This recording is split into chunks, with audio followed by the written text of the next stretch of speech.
I woke up 3 days ago in a hospital bed with no memory of how I got there. Dirt under my fingernails, and 43 people calling me a hero for saving their lives. The problem? I don't remember saving anyone. I don't remember the last 72 hours at all.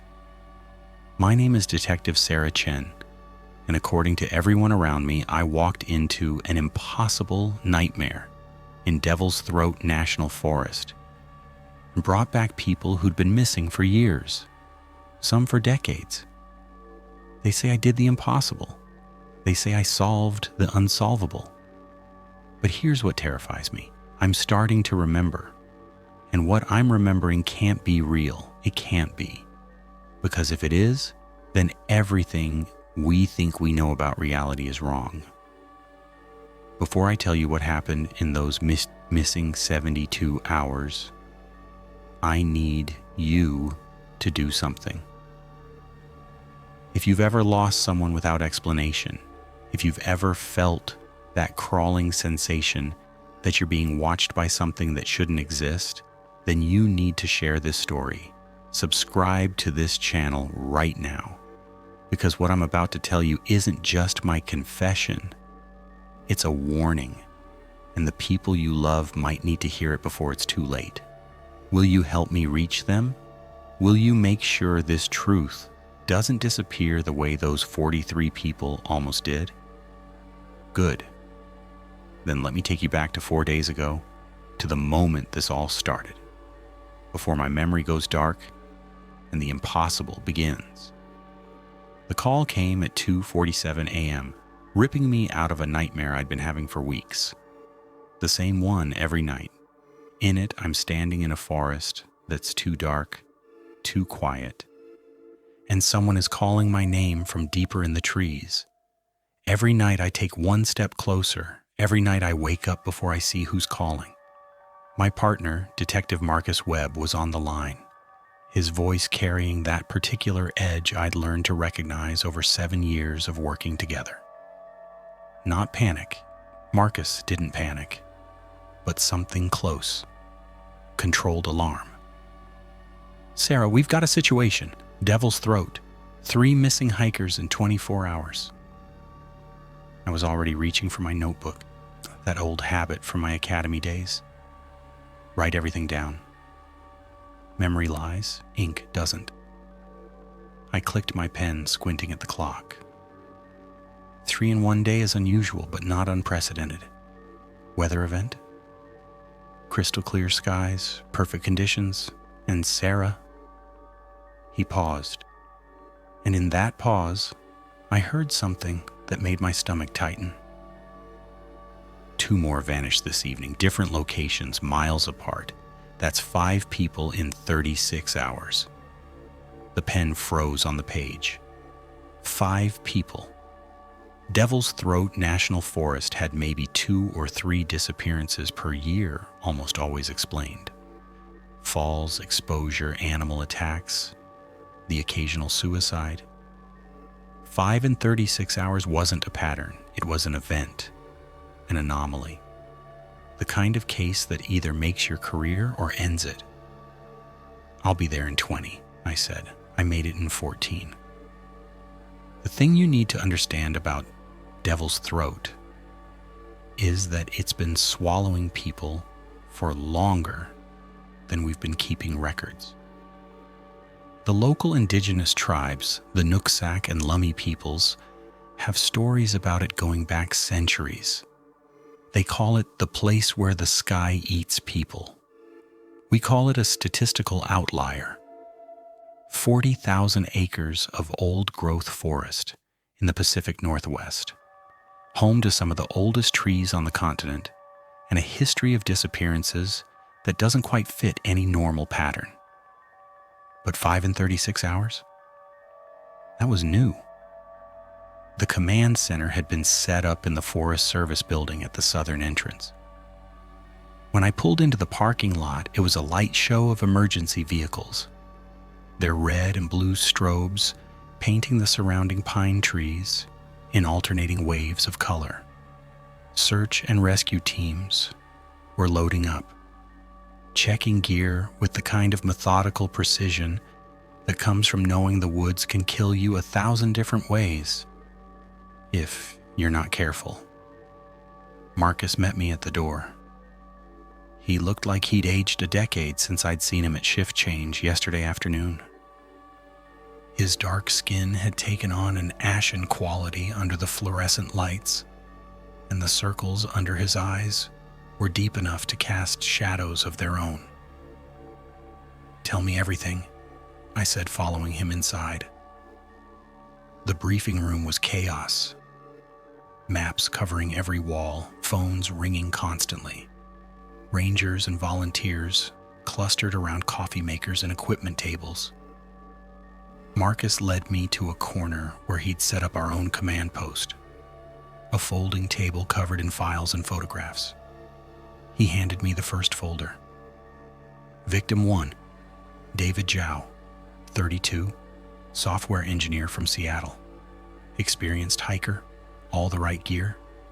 Disappeared on the Clearwater Trail around noon on October 2nd. That's yesterday. He was hiking with his girlfriend, Jessica Kim. She was ahead of him on the trail, maybe 200 yards.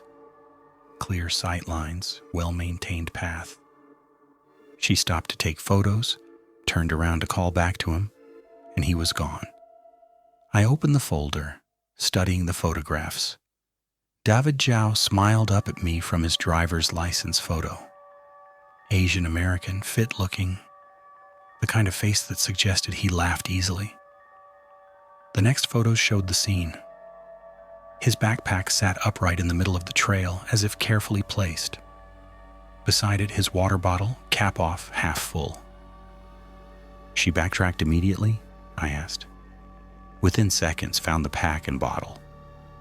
Called 911 within 5 minutes. First responders on scene within 40.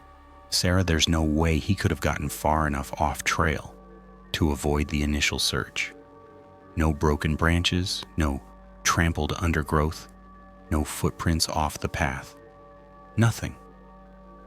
I studied the trail photos. Clear sight lines in both directions. Dense forest on either side, but thick with undergrowth. Devil's Club and blackberry brambles, the kind of vegetation you don't walk through casually. You certainly don't run through it without leaving signs. Victim 2, Marcus continued, sliding another folder toward me. Emily Patterson, 45, high school teacher from Portland. Solo hiker. Last seen at Ridgepoint Lookout around 4 p.m. yesterday. Another hiker, college student named Brad Morrison, arrived at the same lookout 10 minutes later. Found her camera sitting on the stone railing, still powered on, battery at 70%. Last photo time-stamped at 4:03 p.m. 10-minute window, I said, examining the photos of the lookout. It was a stone platform built on a cliff edge, offering panoramic views of the surrounding mountains. One way up, one way down. A narrow switchback trail that clung to the cliff face. Could she have jumped? 600-foot drop to rocks and rapids. We've had teams searching the bottom since last night. Not a trace. No body, no clothing, no impact site. Sarah, she couldn't have jumped without leaving something. I stared at the photo of Emily Patterson, older than David Zhao, with graying hair and the kind of smile that suggested she was the teacher students remembered decades later. Her camera sat on the stone railing in the evidence photo, still showing the last image on its display, a beautiful shot of mountains and sky, composed with an artist's eye. People don't just vanish. That was the fundamental truth I'd built my career on. There's always evidence. Blood, fibers, footprints, witnesses, something. The absence of evidence is itself evidence, usually pointing toward careful planning, toward human agency. But this felt different. This felt wrong in a way I couldn't articulate. Victims 3, 4, and 5? I asked, though I was beginning to dread the answer. Marcus's jaw tightened and I saw him swallow hard before he spoke. The Hendricks family, Robert, 38, Michelle, 36. Their son Tyler, 8 years old. Family camping trip at the designated site near Black Bear Creek. Rangers did a routine check at 6 p.m. yesterday. Everything normal, family cooking dinner, kid playing by the tent. Rangers came back this morning for a noise complaint from adjacent campers. Someone heard screaming around 2 a.m. Tent was open. Sleeping bags inside, still laid out. Personal belongings undisturbed. Food properly secured. And the family was gone, all three. Screaming, I repeated. Did anyone investigate when they heard it? 2 other campers reported it, said it sounded like terror, multiple voices, lasted maybe 15 seconds, then stopped, abruptly. Both campers stayed in their tents, thought it was animals or teenagers messing around. Rangers found their site this morning. Sarah, the father's boots were still in the tent, unlaced, like he'd been wearing them and stepped backward out of them. I felt that familiar cold touch at the base of my spine, the one that came when a case crossed from difficult into impossible. I reached for the Hendricks family folder with hands that wanted to shake. The photos showed a normal family, Robert with his receding hairline and weekend dad smile, Michelle with kind eyes and laugh lines, Tyler gap-toothed and freckled, holding a soccer ball in his school photo. The crime scene photos were worse. The yellow tent sat in a peaceful clearing beside a creek, morning sun filtering through the trees. It should have been a postcard. Instead, it was a mystery wrapped in nightmare. The sleeping bags were laid out. Father's on the left, mother's on the right, child's in the middle. A paperback novel lay beside the mother's bag, bookmark at page 147.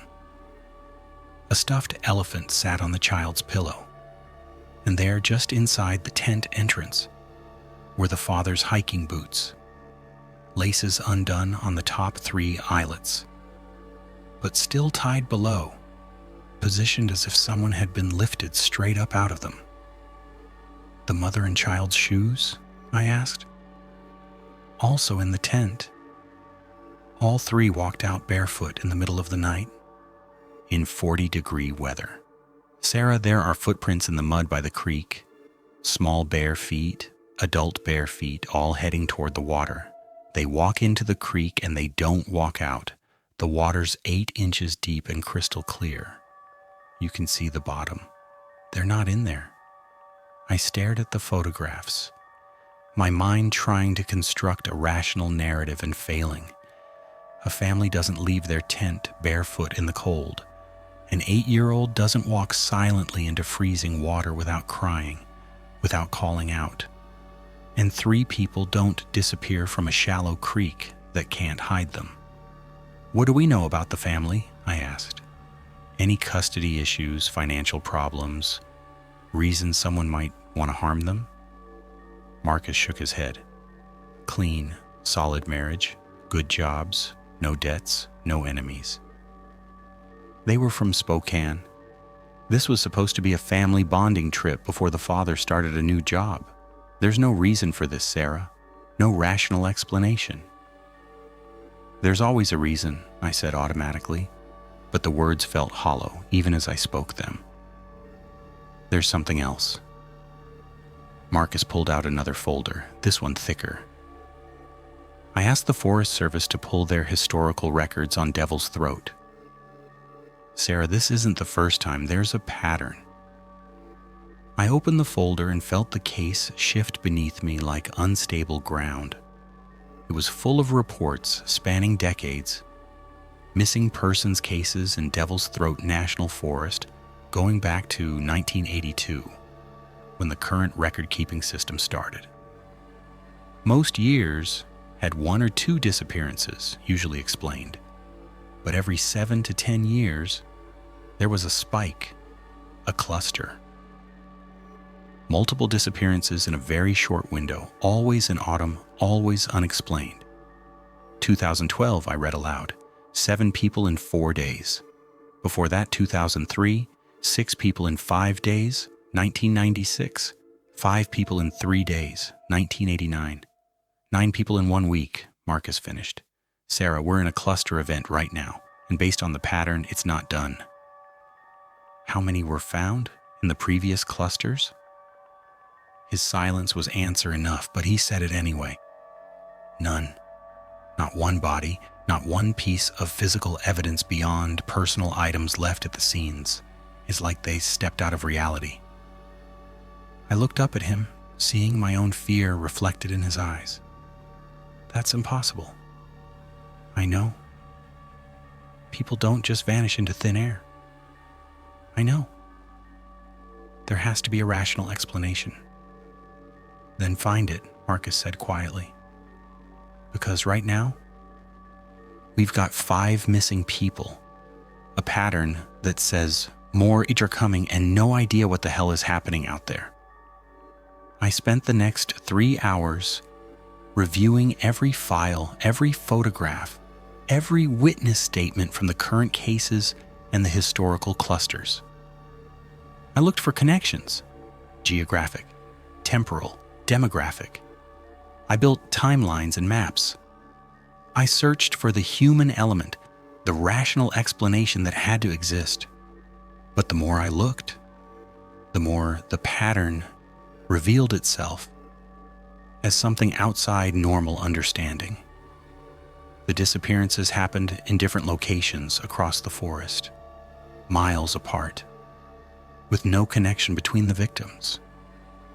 Different ages, different backgrounds, different reasons for being in Devil's Throat.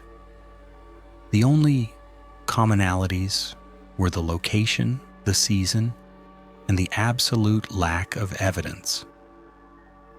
And there was something else, something I noticed as I cross-referenced the historical files.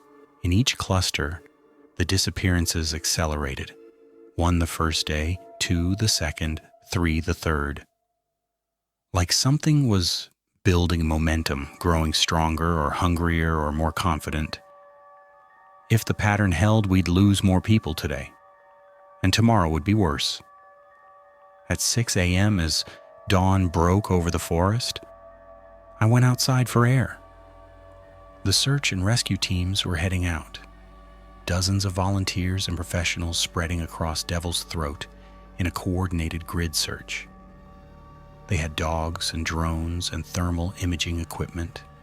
They had radios and GPS and years of experience. And I knew, with a certainty I couldn't explain, that they wouldn't find anything.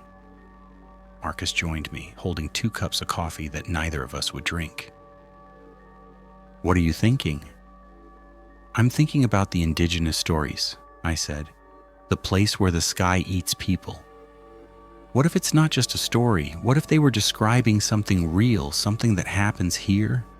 Something we don't have a framework to understand?" "You're saying what? That the forest itself is taking people? That's not rational, Sarah." "No, it's not. But neither is 5 people vanishing without a trace. Neither is a pattern of clusters spanning decades. Neither is any of this." I turned to face him. What if rational doesn't apply here? What if we're dealing with something that operates outside our normal understanding of cause and effect? Marcus was quiet for a long moment, staring out at the forest. The sun was rising behind the mountains, painting the sky in shades of orange and pink, illuminating the vast expanse of old-growth forest that made up Devil's Throat. It looked beautiful and ancient and utterly indifferent to human concerns.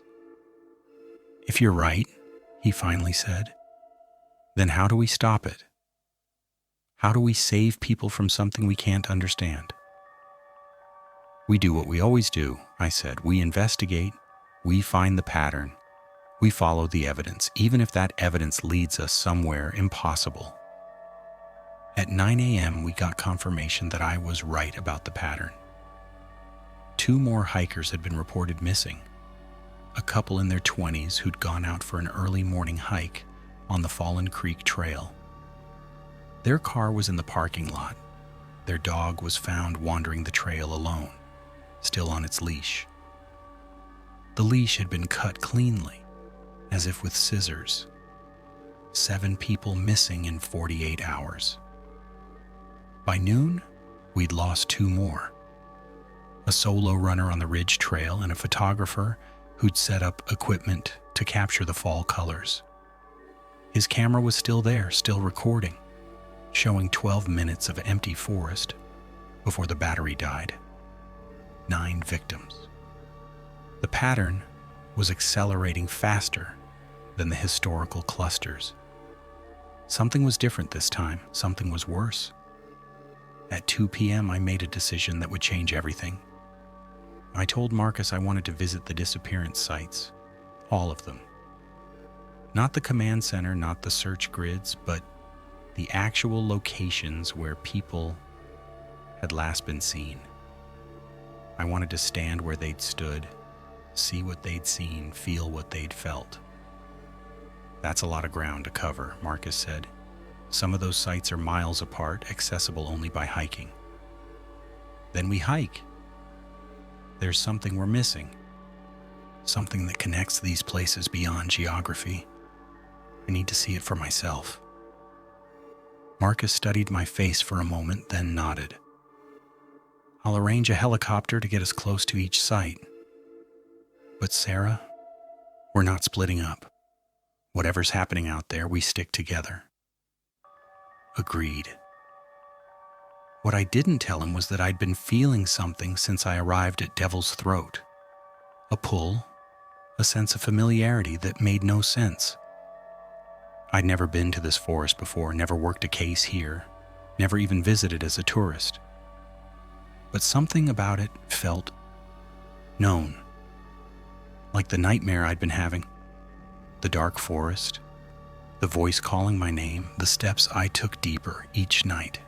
The helicopter lifted off at 3 p.m. carrying me and Marcus and a search coordinator named Tom Brightwater over the vast expanse of Devil's Throat. From above, the forest looked like a dark green ocean, the canopy so dense that the ground beneath was visible only in scattered patches where creeks cut through or where ancient trees had fallen, leaving temporary gaps. Tom Brightwater was in his 50s, compact and weathered, with the quiet competence of someone who'd spent decades in the wilderness. He'd been part of the search teams for the 2012 cluster. I'd read his reports, thorough, professional, and tinged with something that might have been fear. You were here for the last cluster, I said over the headset, watching his reflection in the helicopter's window. What did you see? He was quiet for so long I thought he wouldn't answer.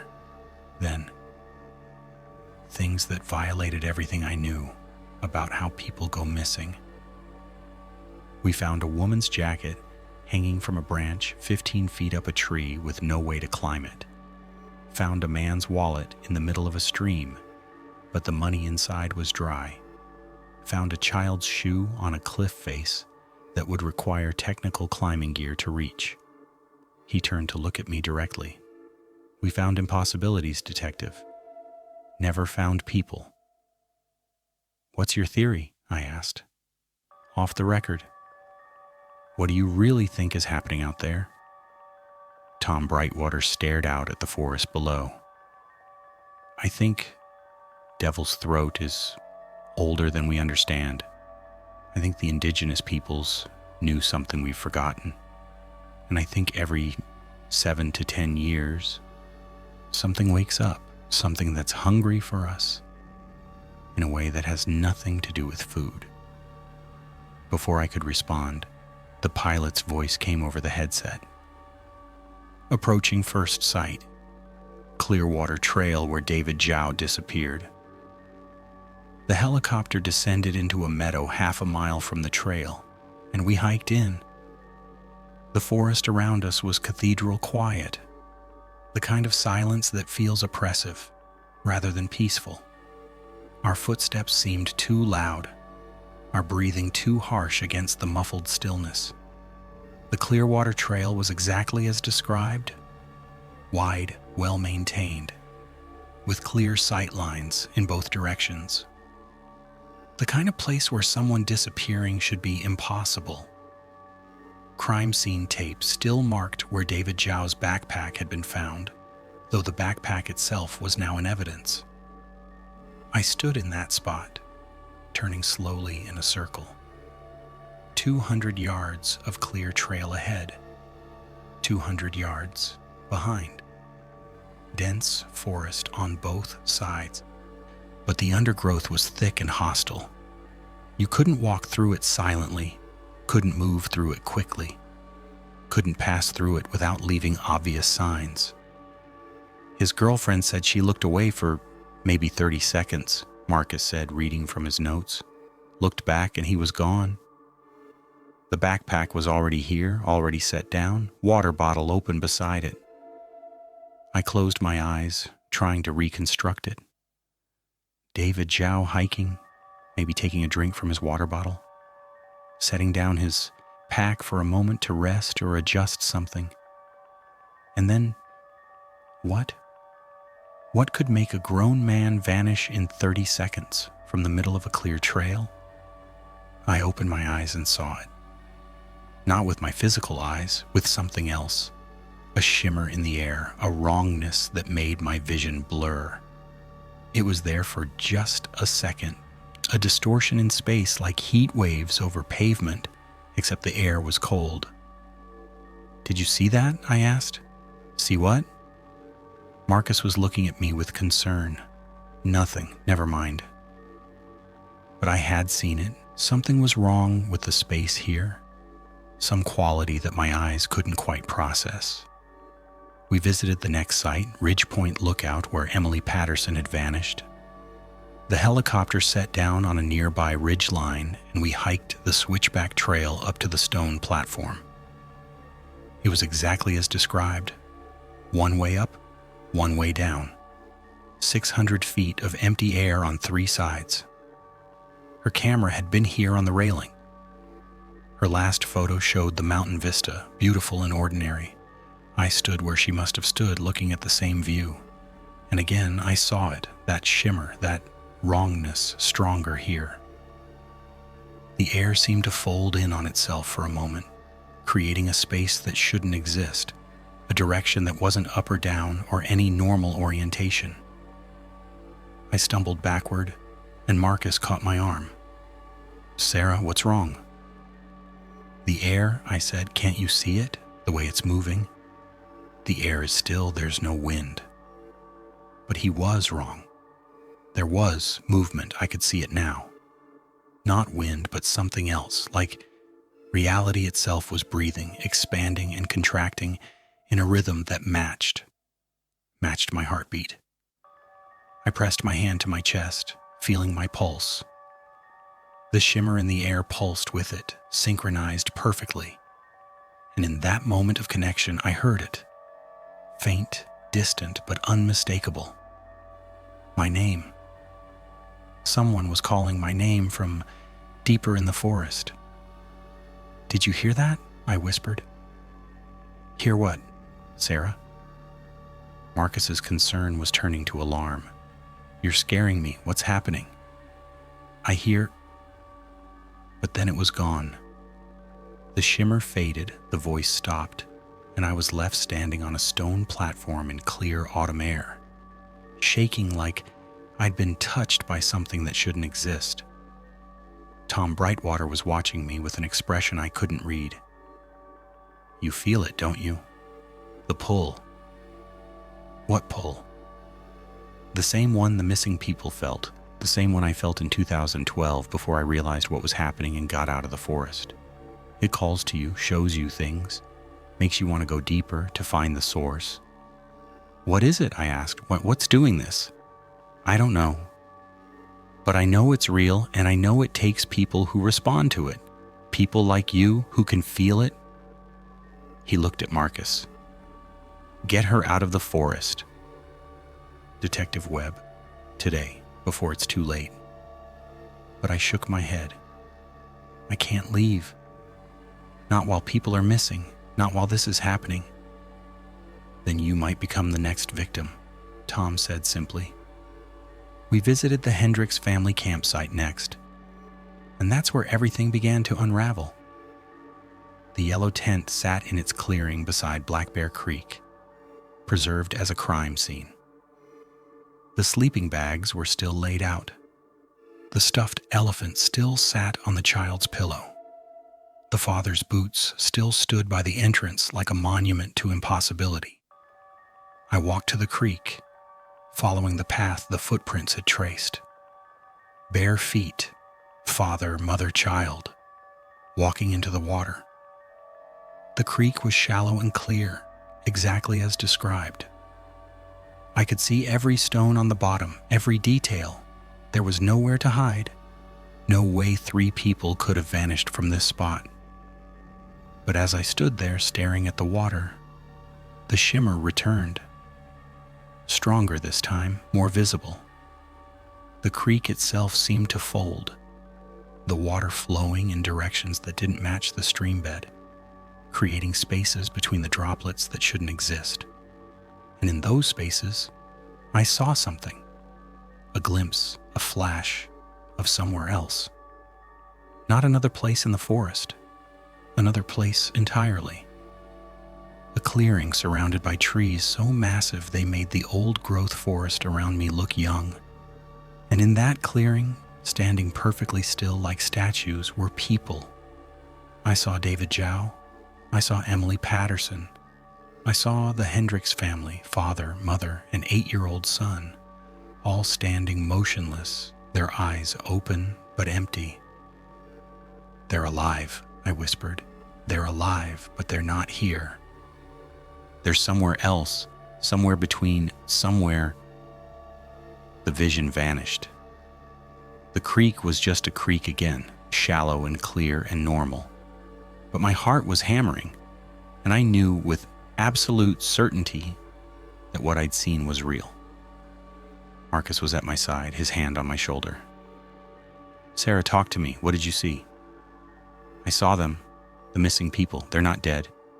They're just elsewhere. In a place that's here but not here. A space that folds into our reality at certain points." I turned to face him, knowing how I must sound. "I know how this sounds. I know it's impossible. But Marcus, I saw them." Tom Brightwater had gone pale. "You can see the other place, the in-between. That's why it's calling you. You're sensitive to it in a way most people aren't." "What do I do?" I asked him. "How do I get them back?" "You don't. Everyone who's tried to go after them becomes part of it.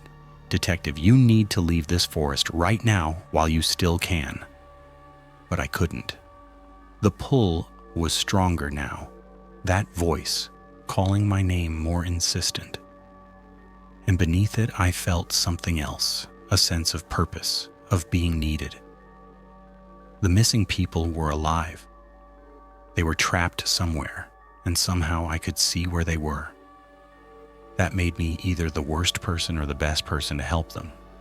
I chose to believe I was the best person. "I need to go to the center," I said. "All these disappearance sites, they're arranged in a pattern, aren't they? Like points on a circle all radiating from a center point." Marcus pulled out the map we'd been working on, the one with all the disappearance sites marked. "I noticed that earlier. Look." He traced lines between the points. They formed a rough pentagon, and at the center of that pentagon was a location with no trails, no landmarks, nothing but dense forest. "What's at the center?" I asked Tom. He stared at the map for a long moment. "I've never been there.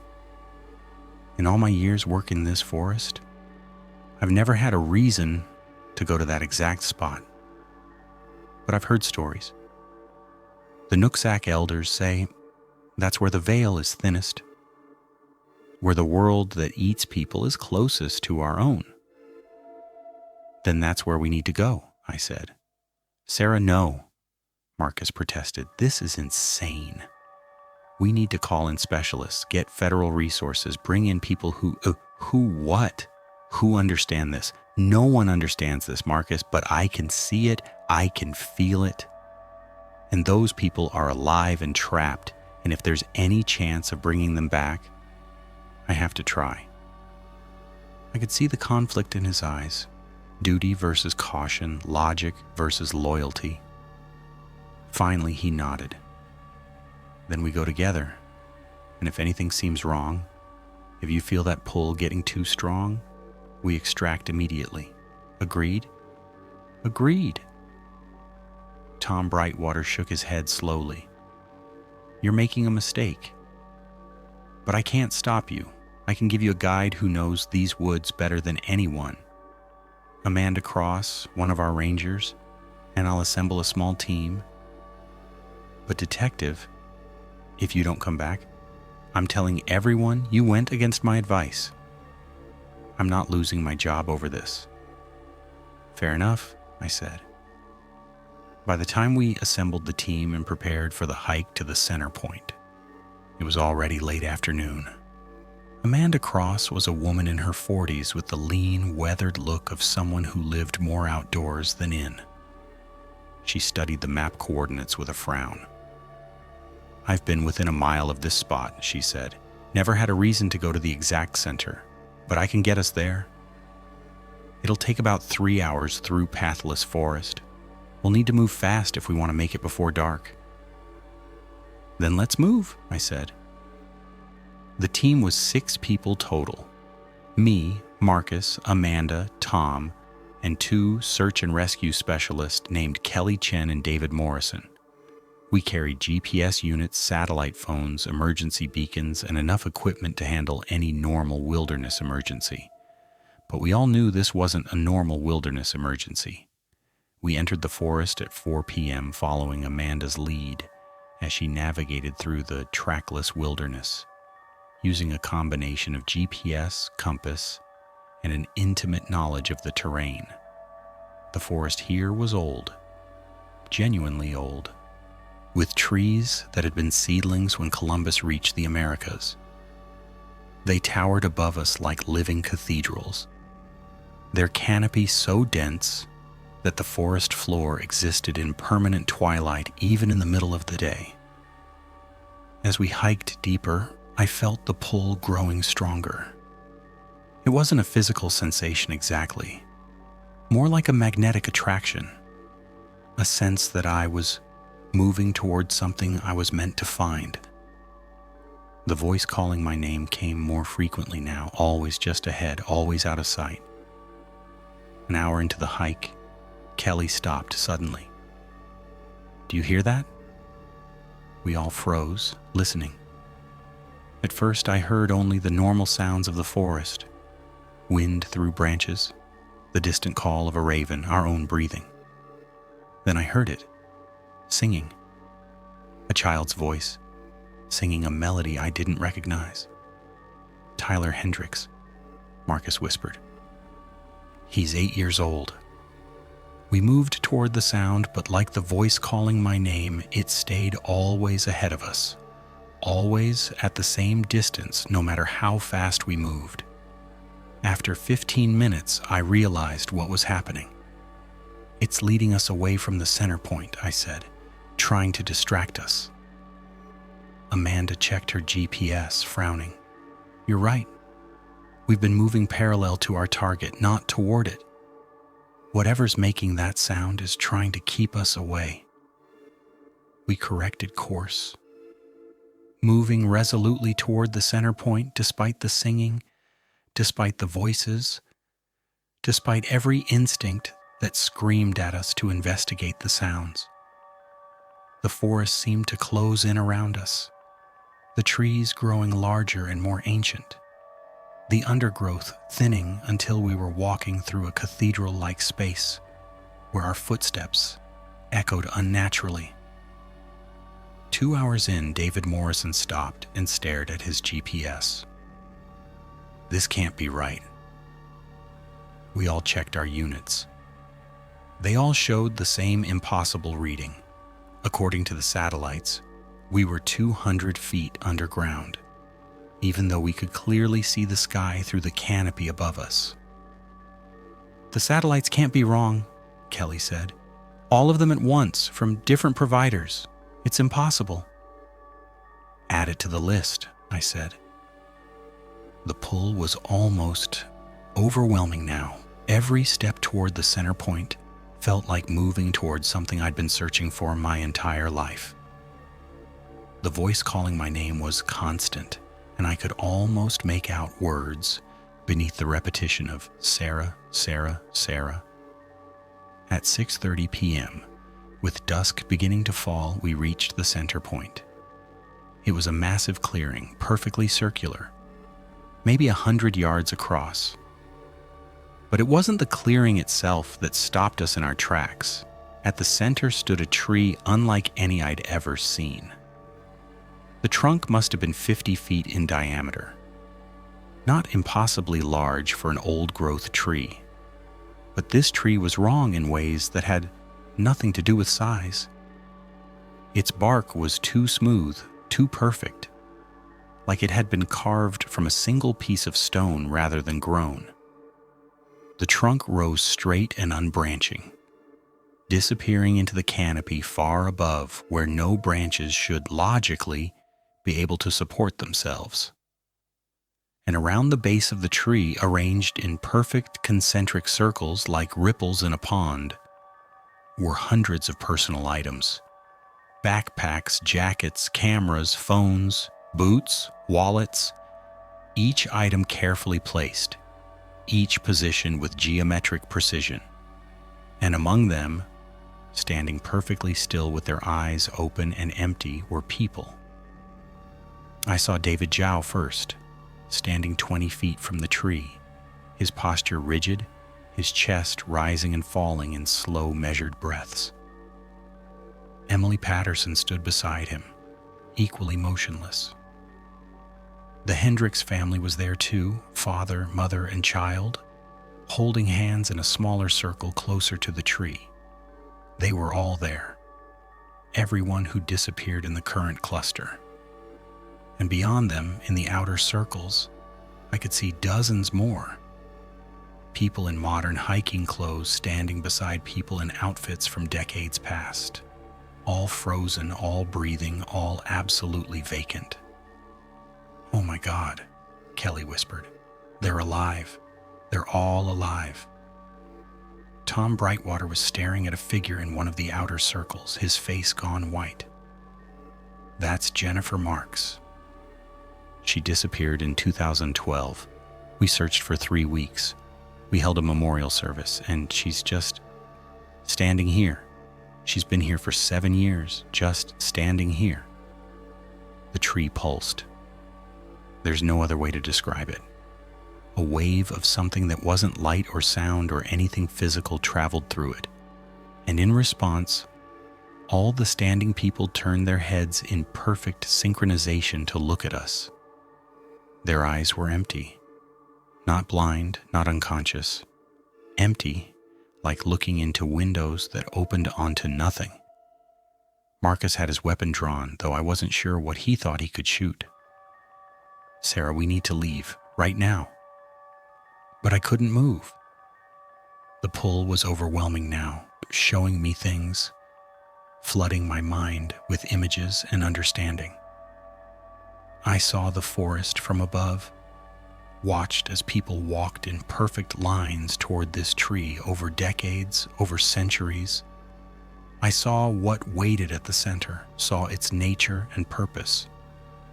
The tree wasn't a tree, it was a collector, a preserver, something ancient that existed in the spaces between realities.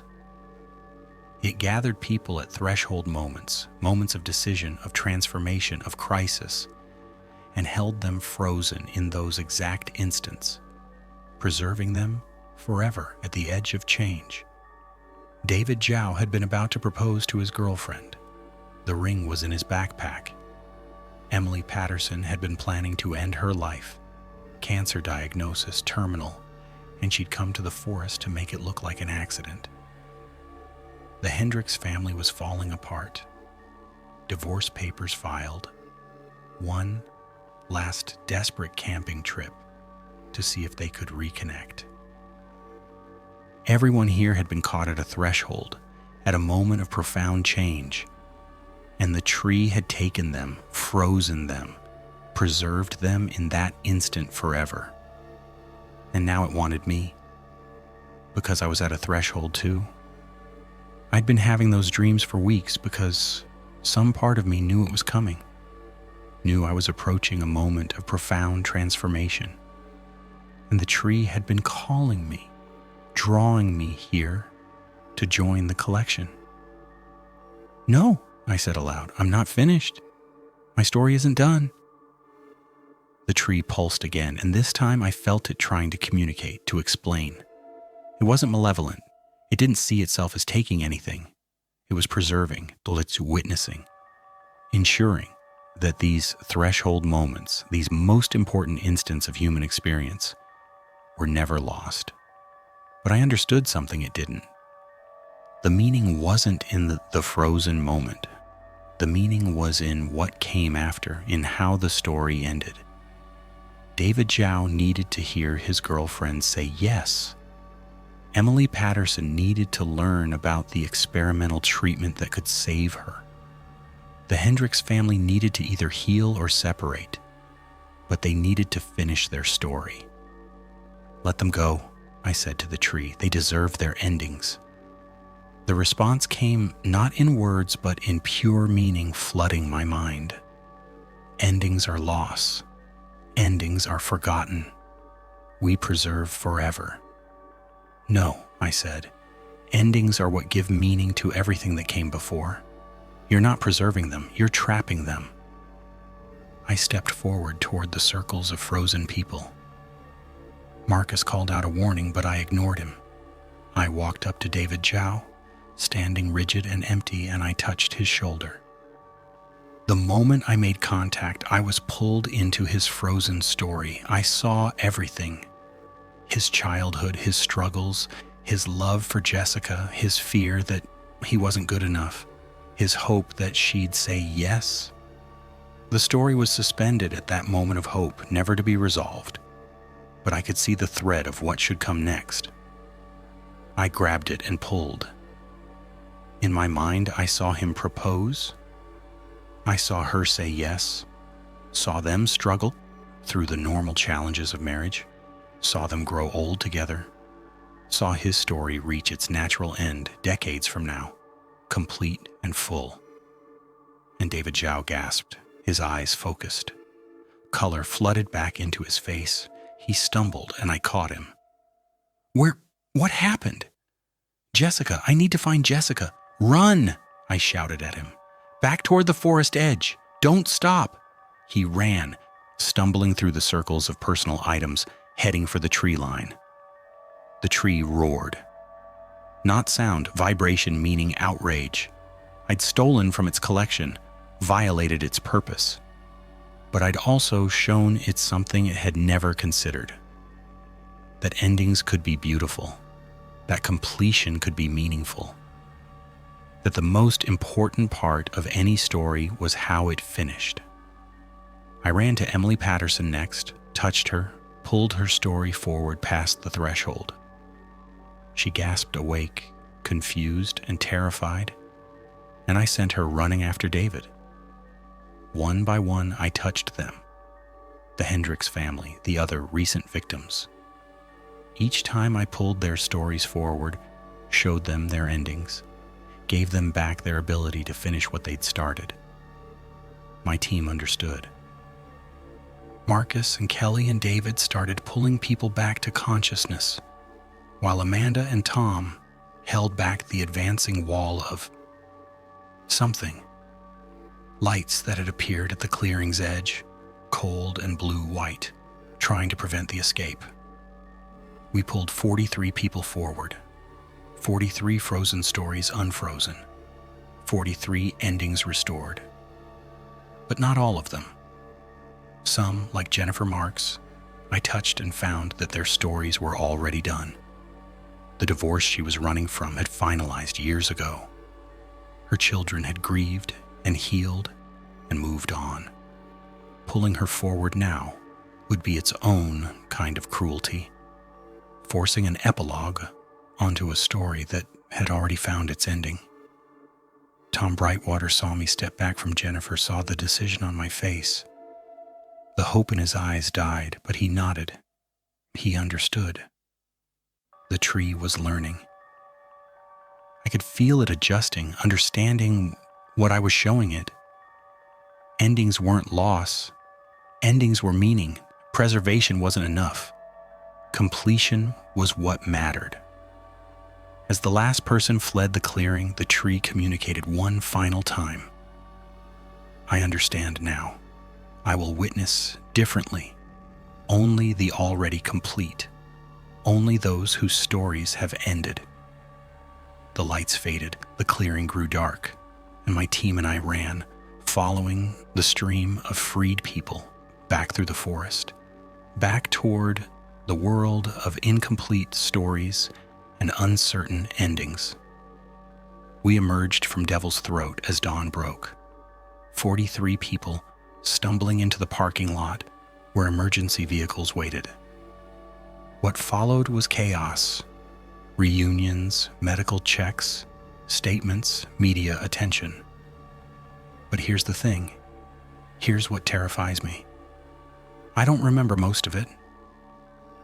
I remember entering the clearing. I remember seeing the tree and the frozen people. I remember understanding what I needed to do. And then there's a gap, a hole in my memory from the moment I touched David Zhao until I woke up in a hospital bed 3 days later. My team fills in the pieces. They say I pulled everyone forward, that I freed 43 people, that I taught an ancient entity a new way of seeing the world. They say I saved lives. But I don't remember saving anyone. What I do remember, what's slowly coming back in fragments that feel more like dreams than memories, is something else. Something that happened after I freed the others. Something about a choice I was offered, a threshold I reached. The tree showed me my ending, not forced me, not demanded I join the collection, but showed me clearly and completely how my story would finish if I continued on my current path. And I was given a choice. I could step back into my life, continue the story, see it through to whatever ending awaited, or I could stay, suspended at this moment of triumph, preserved forever at the instant when I'd done something impossible and heroic. I chose to leave. I chose my ending over my preservation. But here's what I can't remember. What did I see in that ending? What convinced me to step back into a life of uncertainty rather than be frozen at my moment of greatest achievement? The memories are coming back slowly in dreams and flashes. And what I'm remembering suggests that my story isn't nearly as complete as I thought. There's more coming, more thresholds to cross. And the tree, the witness, the chronicler, the thing that lives between realities, is watching to see how my ending unfolds. Because I taught it something new, and in return it showed me something I'm not sure I wanted to see. My ending, the real one, the one I'm still walking toward. It's been 4 years since Devil's Throat. The forest hasn't had a cluster event since. Single disappearances still occur. People who genuinely get lost, who fall, who make the normal mistakes that wilderness can punish. But the pattern of impossible vanishings has stopped. I know why. The tree learned. It watches now instead of takes. It witnesses completions instead of freezing moments. Most of the people I freed have rebuilt their lives. David Zhao married Jessica. Emily Patterson got the experimental treatment and went into remission. The Hendricks family separated but found peace in their new arrangements. Not every story got a happy ending, but they all got endings, real ones, chosen ones. Marcus retired last year, said he'd seen enough impossible things for one career. Kelly trained a new generation of search and rescue specialists. David Morrison became a counselor specializing in trauma recovery. Tom Brightwater wrote a book about the experience, carefully fictionalized, but true where it matters. And me? I still investigate missing persons, but I'm different now. I can see things others can't, feel patterns others miss. The touch of the impossible left its mark. I've learned that stories want to finish. People want resolution. Even the most mysterious disappearances have patterns, have threads that can be followed to their conclusions. Sometimes the ending is reunion, sometimes it's recovery, sometimes it's just understanding what happened. But there's always an ending, except mine isn't finished yet. Those memory gaps are filling in, and what I'm remembering scares me more than anything I saw in Devil's Throat. Because when the tree showed me my ending, I didn't see peace or retirement or a quiet conclusion. I saw myself standing in another forest, at another impossible site, facing another choice. And in that future memory, I see myself making a different decision. I see myself choosing to stay, to join the collection, to be preserved at a threshold I haven't reached yet, which means everything I've done since Devil's Throat, every case I've solved, every person I've helped, every step forward is walking me toward that moment, toward the threshold where my story either continues or freezes forever. The tree is still watching. I can feel it sometimes in quiet moments that pull toward the in-between spaces. It's waiting to see what I'll choose when I reach that point. And the terrifying part is, I don't know what I'll choose. Maybe that's why I'm telling you this story now. Maybe it's a way of creating a record, ensuring that if I do reach that threshold and make the wrong choice, someone will know what happened. Someone will understand that I didn't disappear. I was preserved. Or maybe I'm telling you this because you need to hear it. Because you're at your own threshold, facing your own impossible choice. And I need you to know. Choose to continue. Choose your ending over your preservation. Choose the uncertainty of a complete story over the safety of a frozen moment. Because here's what I learned in Devil's Throat, what I'm still learning every day. The meaning isn't in the perfect moment. The meaning is in what comes after, in how you finish, in the ending you choose. So here's my question for you, and I really need you to think about it. If you could freeze yourself at your best moment, preserve yourself forever at the instant when you were most heroic or most loved or most successful, would you do it? Or would you risk continuing forward knowing you might fail, might fall, might end in ways you can't control? Drop a comment below. Tell me what you'd choose. Because I'm still trying to figure out my own answer, and maybe your thoughts will help me when I reach that threshold again. The missing 411 cluster cases of Devil's Throat are solved. The people came home. The ancient witness learned a new way of seeing. But my story isn't finished. And I have a feeling, a memory from a future I haven't lived yet, that the next chapter is going to be even stranger than the last. The tree is watching. The spaces between realities are always there, always waiting. And somewhere ahead of me, at some threshold I haven't reached, a choice is coming. I just hope I make the right one. If this story made you think about your own incomplete narratives, about the thresholds you're facing and the choices you'll have to make? Then share it. Subscribe to this channel so you're here when I tell you what happens next. Because something is coming, I can feel it, and I might need witnesses of my own when I reach that final threshold. Your story matters. Your choices matter. And somewhere in the space between what is and what could be, something ancient is watching to see how you'll finish. Choose wisely.